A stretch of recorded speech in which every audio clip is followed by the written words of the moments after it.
Hello everyone, আবার একটা video নিয়ে চলে আসলাম সবার কাছে। My name is Rahat and I live in Denmark. So আজকে দিনটা শুরু হয় সকাল 10টার দিকে, মানে 9টার দিকে ঘুম থেকে উঠছি, এরপরে গোসল করছি, আর এরপরে ব্যাগ ট্যাগ নিয়ে অ্যাজ ইউজুয়াল চলে যাচ্ছিলাম লাইব্রেরি দিকে। আর এটা হচ্ছে ডেনমার্কের আশেপাশের এরিয়া, মানে আমার বাসা থেকে আমার লাইব্রেরিতে 5 মিনিটের ওয়াকিং ডিস্টেন্সে যতটুকু দেখা যায় আর কি। সেটা হচ্ছে ডেনমার্কের ঘরবাড়ি, রাস্তাঘাট, আমার এরিয়া যেখানে আমি থাকি। আর এই তো চলে আসছি আমি লাইব্রেরি দিকে। আজকে মানডে, দ্যাট মিনস আজকে থেকে উইকডেজ শুরু, বাট স্টিল রাস্তাঘাটে গাড়ির অবস্থা দেখেন একদমই খালি। একটা দেশ কতটা যে কোয়াইট হইতে পারে সেটা ডেনমার্কে আসলে আপনারা বুঝবেন। ঘুম থেকে ওঠার পর চোখ মুখ ফুলে গেছে, চুল টুল আলোচলা হয়ে আছে, কারণ গোসল করে ডিরেক্ট চলে আসছি। আর নিজের চেহারা দেখে নিজেকে আমি অ্যাকচুয়ালি চিনতে পারতেছিলাম না। সো ইউনিভার্সিটি খোলা, লাইব্রেরিটাও খোলা, আজকে আর কার্ড পাঞ্চ করতে হয় না, এরকম গোল গোল করতেছিল দরজা আর আমিও ঢুকে গেছি। আর এটাই হচ্ছে আমার অ্যাজ ইউজুয়াল প্লেস, বলতে গেলে এটাই আমার বাসা বাড়ি, যেখানে আমি মোস্ট অফ দ্য টাইম দিনের মধ্যে কাটাই। সো ঢুকতে ঢুকতে এখানে দেখলাম যে ফুটবল খেলার জায়গা আছে। আমি জানি ফুটবল খেলার জায়গা আছে, একটু পটকি করলাম এগুলো নিয়ে। তারপর এটা একটু গুতাগুতি করার পরে চলে গেছি কফি নেওয়ার জন্য। এটা হচ্ছে আমার সবচেয়ে ফেভারিট জায়গা, কারণ ফ্রি ফ্রি কফি পাওয়া যায়, আর ফ্রি কফি পাইলে তো আমি ছাড়বই না।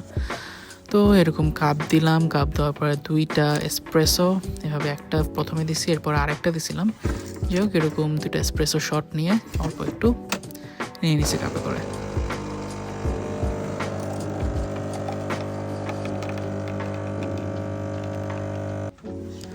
এই তো আমার কফি মোটামুটি ডান। সো এটা একটু ঠান্ডা হলে তারপরে খাবো। আর এই ফাঁকে আমার ল্যাপটপটা খুলে নিলাম, ল্যাপটপের ভিতরে একটু পড়াশোনার জিনিসপত্র যা আছে বের করলাম। কালকে বেসিক্যালি আমার একটা প্রেজেন্টেশন আছে, প্লাস 5 আছে। সো এটার জন্য আমার কিছু প্রেজেন্টেশন স্লাইড বানাইতে হবে, সো সেটা নিয়ে বসে পড়ছি। বেসিক্যালি এগুলো আর দেখানোর মতো কিছু নেই, আমি জাস্ট একটা না আমার স্লাইড বানানো সব কিছু একটু গো থ্রু করতেছিলাম। এভাবে কাজ করতে করতেই আমার কফিটা একটু ঠান্ডা হয়ে আসছে, এরপর সবটা কফি একবারে মুখে দিছি। বেসিক্যালি সকাল সকাল ঘুমটা কাটানোর জন্য এটা একটা পারফেক্ট ডোজ। প্রেজেন্টেশনের কাজ বেশ খানিকটা আগানোর পরে দেখলাম যে 3টা বেজে গেছে। তারপর একটু উপরে গেছি পানি নিতে, পানি নিলাম, একটু ওয়াশরুমে গেলাম, আর এর মধ্যে একটু বাসায় কথা বলছি। আর এই যে এটা হচ্ছে আমাদের ইউনিভার্সিটির পুরাটাই লাইব্রেরি এরিয়া, স্টুডেন্টরা এখানে পড়াশোনা করে। বাট দেখেন পুরো ইউনিভার্সিটিই ফাঁকা, বাজে বেলা মাত্র 3টা, আর অলরেডি সন্ধ্যা নেমে যাচ্ছে। আর এটা হচ্ছে আমাদের ক্লাসরুম, যদিও এখানে ক্লাস হচ্ছে না। আর ইন দ্য মিন টাইম দেখলাম যে আমার ফোনের চার্জ একবারে শেষ, তাই আমার ফোনটা আমার নিজের থেকে 10 হাত দূরে রেখে চার্জে বসাই দিছি। এরপরে তেমন কিছু করি নেই, ভাবছিলাম 8টার দিকে বাসায় যাব, কিন্তু এদিকে রাত 10টা 9 বাজে। তখন আমি আমার সব কাজটা শেষ করে ল্যাপটপটা অফ করছি আর বাসার দিকে রওনা দিছি। তবে বের হওয়ার আগে আমি আরেকবার একটু চকলেট ড্রিঙ্ক বানিয়ে নিছি। এখানে 1 প্যাকেট চকলেট পাউডার, সাথে একটু মিল্ক আর একটু গরম পানি দিয়ে ভালো মতো মিক্স করলেই আমার চকলেট ড্রিঙ্ক রেডি। তো সারাদিন বেসিক্যালি আমার কফি আর এই চকলেট ড্রিঙ্ক ছাড়া কিছুই খাওয়া হয়নি, কারণ বাসাতেও কিছু রান্নাবান্না ছিল না। সো এখন যে আমার বাসায় রান্নাবান্নাও করতে হবে। তো যাই হোক, এটা শেষ করার পরে আমি ব্যাগটা গুছাই নিছি। ইউনিভার্সিটির ভিতরে যেহেতু হিটার অন করা থাকে, তাই একদমই ঠান্ডা লাগে না, কিন্তু বাইরে এখন মাইনাস টেম্পারেচার, তাই এই মোটা ভারী জ্যাকেটটা পরে নিছি বের হওয়ার আগে। আর যেহেতু ওয়েদার এখন অনেক ড্রাই, টেম্পারেচারও খুব লো, সো হাত পা ফেটে আমার এরকম লাল লাল হয়ে গেছে। দেখে মনে হচ্ছে যে আমি ব্যথা পেয়েছি বা কেউ আমাকে মাইট দিছে, বাট অ্যাকচুয়ালি এরকমটা না, ঠান্ডার কারণে এরকম হচ্ছে। আর এই যে এটা হচ্ছে আমার টায়ার্ড ফেস। ডেনমার্কে এরকম ঠান্ডা ওয়েদারে নোজ ব্লিডিং হওয়াটাও কিন্তু খুবই নর্মাল ব্যাপার। শুরুর দিকে একটু ভয় পেয়েছিলাম, বাট নোজ ড্রাই হওয়ার কারণে নোজ ব্লিডিংটাও এখানে খুবই রেগুলার।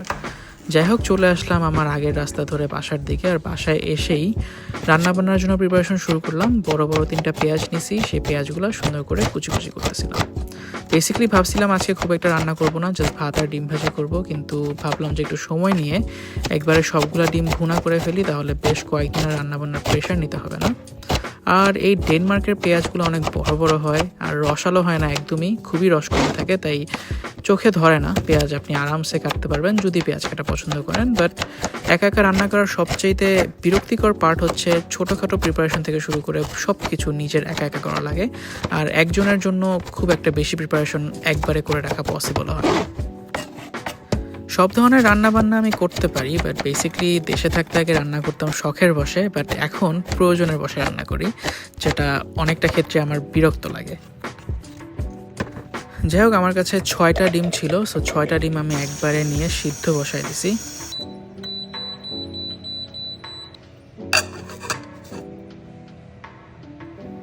আর এখানে এই মুরগির মাংসটা আমার রুমমেট রান্না করছিল, বেসিক্যালি এটা আমার না। আর এখানে ভাতের জন্য আমি চাল নিয়ে চালটা ধুয়ে ভাতও বসাই দিছি।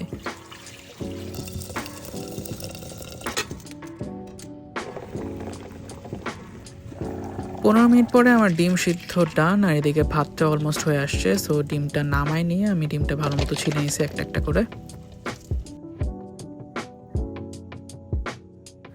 ডিম সবগুলা ছেলার পরে এখানে আমি একটা প্যান বসাই দিছি চুলাটা অন করে, আর এখানে প্যানটা গরম হওয়ার পরে দিয়ে দিছি তেল। তেলটা দেওয়ার পরে এখানে লবণ, হলুদ আর মরিচ গুঁড়া একটুখানি দিয়ে দিছি তেলের মধ্যে। আর এটার উপরে দিয়ে দিলাম আমার সিদ্ধ করা ডিমগুলা। আর অনেক পানি ছিটতেছিল তাই ঢেকে দিছি। আর কড়াইটা ধরে জাস্ট হালকা হালকা করে আমি একটু নাড়াচাড়া করতেছিলাম, বেশি জোরে নাড়াচাড়া করি নাই, হালকা হালকা করে নাড়তে নাড়তে ডিমগুলো ভেজে ফেলছি। আর এই যে আমার সবগুলা ডিম ভেজে তুলে নিছি। আর সেই একই প্যানে আরেকটু তেল অ্যাড করে দিয়ে দিলাম একটুখানি দারচিনি আর 2টা এলাচ। আর এটার মধ্যে আমার কুচি করে রাখা পেঁয়াজ পুরাটাই দিয়ে দিছি, কারণ ডিম ভুনার জন্য একটু পেঁয়াজটা বেশি লাগে। পেঁয়াজটা একটু লাল লাল করে ভাজলাম। আর এই ফাঁকে আমি একটু জানাটা খুলে দিছি যাতে করে কিচেনের গন্ধটা চলে যায়, আর জানাটা খুললেই পুরো রাস্তা দেখা যায়। যাই হোক, পেঁয়াজটা একটু মজে আসার পরে আমি এখানে সব ধরনের গুঁড়া মশলা, হলুদ, জিরা, ধনিয়া, মরিচ, একটুখানি টমেটো কেচাপ আর একটুখানি আদা বাটা সব কিছু একসাথে মিশাই দিয়ে দিছি। আর একটু পানি দিয়ে মশলা কষায় নিয়ে যখন তেল ভেসে উঠছে আমি দিয়ে দিছি আমার ভেজে রাখা ডিমটা একসাথে মিক্স করার পরে একটু ফোটানো গরম পানি দিয়ে দিছি। 4-5 মিনিট পানিটা ফুটে আসার পরে লাস্টের দিকে একটুখানি জাস্ট জিরা গুঁড়া দিয়ে দিলাম।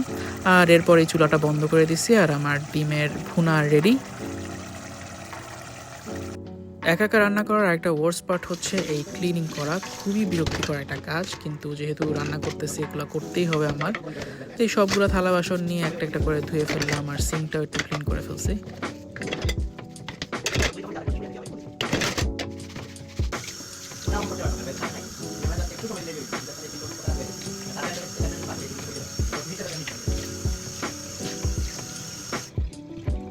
সবকিছু ধুয়ে ক্লিন করে রাখতে রাখতে দেখলাম যে রাত 11:30 বেজে গেছে। আর এই তো সবার শেষে আমি একটু খাওয়া দাওয়া নিয়ে বসে পড়ছি। আর নেভার গনা লাই, সারাদিন পরে একটা মিল আমার কাছে লিটারালি অমৃতর মতো লাগছে। যাই হোক, খাওয়া দাওয়া শেষ করে আমি একদমই লেট করি নাই, কারণ কালকে সকাল 6টার দিকে আমার ট্রেন ইউনিভার্সিটির দিকে যাওয়ার জন্য। সো রাত করে ঘুমানো যাবে না, কারণ যেহেতু কালকে প্রেজেন্টেশন আছে। সো এটাই ছিল আমার আজকের দিন। বাই।